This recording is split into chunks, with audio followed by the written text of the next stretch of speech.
Andito na naman tayo sa nagbabagang showbiz balita. Panoorin natin ang video nila Big Sotto kasama ang kanyang mga kapatid kung saan ay nagkaroon sila ng pagtitipon tuwing Bernes Santo. Panoorin natin ang video nila.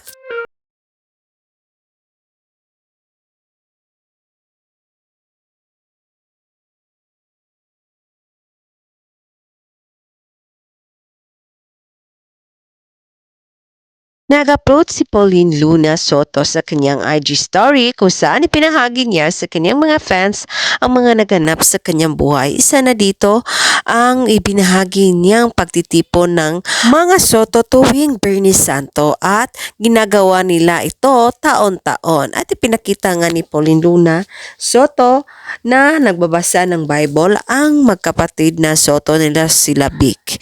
At kasama din ang kani-kanilang mga pamilya. Panoorin natin ang kabuuan na nasabing video nila at huwag kalimutang maglagay ng iyong komento sa video na ito.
Thank you sa panonood sa nasabing video nila Big Sotto. At for more showbiz updates, don't forget to like, subscribe, and share.